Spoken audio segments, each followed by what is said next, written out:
बुरहानपुर जिले में इस वर्ष गणेश भक्तों द्वारा कोरोना वायरस के चलते जनहा प्रशासन का सहयोग कर सार्वजनिक स्थानों पर गणेश जी की स्थापना नहीं की जा रही है, किंतु घरों में गणेश जी की स्थापना की जा रही है। किंतु शहर में अब इको फ्रेंडली गणेश जी की मूर्तियों की मांग बढ़ चुकी है। ऐसी प्रकार शहर में 5 तत्व से निर्मित गणेश जी की प्रतिमाओं की भी मांग बढ़ी है। यह मूर्तियां हरियाणा में तैयार की गई है, तो वही इन मूर्तियों के निर्माण में गोबर, गंगा नदी की मिट्टी और अन्य तत्व से निर्मित की गई है। इको फ्रेंडली प्रतिमाओं के रूप में पंच तत्व के गणेश की अवधारणा के रूप में विराजेंगे विघ्नहर्ता भगवान श्री गणेश और भक्तों को पर्यावरण की समृद्धि का देंगे आशीर्वाद। जी हां, बुरहानपुर में पहल की शुरुआत की है। पंच तत्व से निर्मित गणेश जी की मूर्तियां बाजारों में पहुंच चुकी है, जो गमले में विसर्जन किया जा सकता है। नदी में विसर्जन के बाद जलीय जीव के भोजन के रूप में उपयोग किया जाएगा। वहीं दूसरी ओर गायत्री परिवार ने भी इस वर्ष वृक्ष गणेश जी का निर्माण किया है, जो 10 दिन बाद गणेश जी पर पानी डालते ही गणेश जी का गमले में ही विसर्जन हो जाएगा। यही नहीं, यहाँ आने वाले लोगों को कोरोना वायरस से बचाने के लिए और इम्यूनिटी बढ़ाने में लिए जड़ी बूटियों के पौधे भी दिए जा रहे हैं। साथ ही साथ यहाँ 3 नदियों का जल भी उपलब्ध है। ताप्ती, नर्मदा और गंगा नदी का जल एकत्रित कर एक बोतल में भरकर दिया जा रहा है, ताकि लोग ज्यादा संख्या में नदी पर न जाए और घर पर ही गणेश जी का विसर्जन करे, ताकि सोशल डिस्टेंसिंग का भी पालन हो सके। वही जिले के लिए 5000 गणेश जी की इको फ्रेंडली गणेश जी की प्रतिमाएं निर्मित की गई है। किया गया है प्रकृति के अंग प्रकृति के संग। ये मूर्तियाँ पंचगव्य से बनी हुई है। इसमें गंगा जल, गंगा मिट्टी, गूगल, देसी घी और गाय का गोबर, 5 चीज़ों से बनी हुई हैं। गरुड़ पुराण में भी इसका उल्लेख आता है कि गोबर जो है जन्म से लेकर मृत्यु तक के शुद्ध होता है और हर काम में आता है। लक्ष्मी सूत्र में कहा गया है कि मेरा वास गोबर में ही रहता है। इसलिए चूँकि हम गणेश जी की जो पूजा करते हैं, आराधना करते हैं, वो लक्ष्मी प्राप्ति के लिए करते हैं।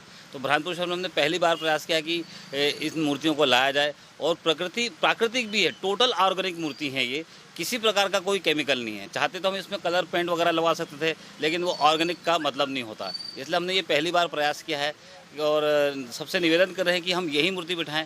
इसको अगर हम विसर्जन भी करते हैं तो इसका सबसे बड़ा फायदा ये है कि ये मछलियों का भोजन बनता है, जो एक प्रकार से जीव दान में हमारे काम आता है। एक जीव को अन्न देने का भी दान में काम करता है। ये पूजा तो करते ही करते हैं हम, गणेश जी की पूजा है। नदी शुद्ध होती है, किनारे पे अगर रुक गया तो खाद बनती है। इस प्रकार से ये टोटल पंचगव्य मूर्ति, इसको गोमय गणेश जी का नाम दिया गया है और चंडीगढ़ से ये आई हुई है स्पेशल रूप से। इसकी 3 ब्रांच है, चंडीगढ़, मुरैना, इंदौर, और वहाँ से इनको हमने बुलवाया है बुरहानपुर शहर में पहली बार। क्या उद्देश्य है? उद्देश्य सिर्फ प्रकृति के अंग प्रकृति के संग।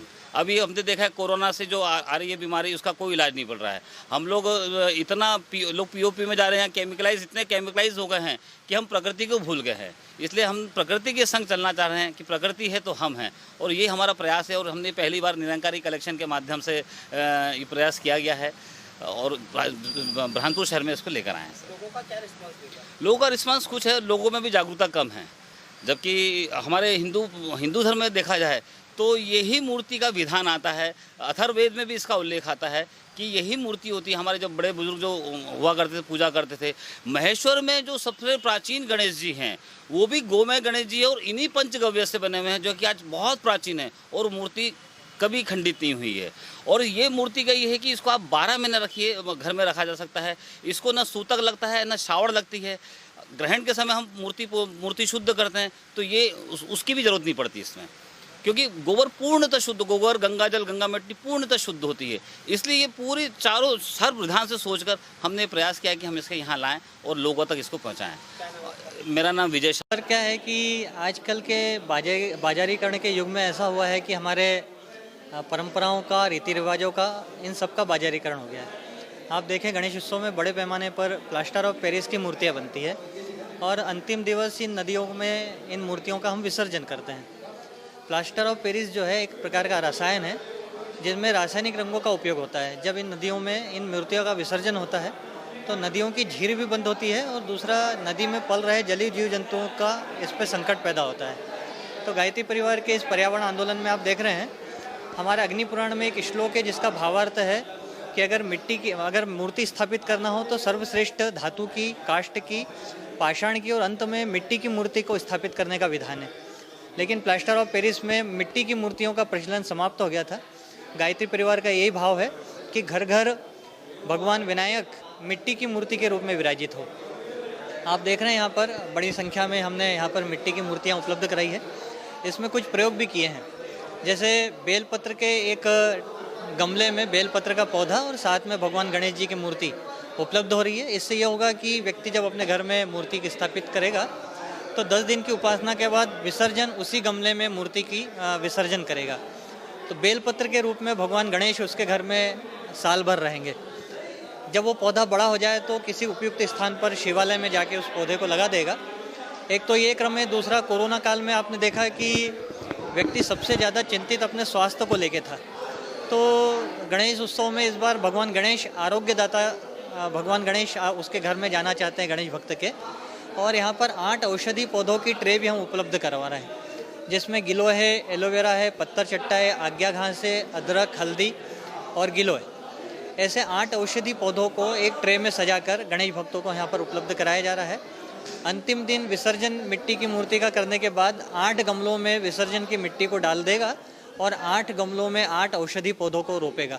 इस तरह से आरोग्यदाता भगवान गणेश उसके घर में स्थापित होंगे। तीसरा प्रयोग यहाँ पर पर्यावरण को लेकर ये किया है कि विसर्जन के दौरान नदी पर बड़ी संख्या में भक्तों की भीड़ होती है। सोशल डिस्टेंसिंग की बात हम लोग कर रहे हैं, तो भीड़ नदियों पर ना हो, और दूसरा, नदियों में विसर्जन को रोका जाए, बल्कि घर पर मूर्तियों का विसर्जन हो।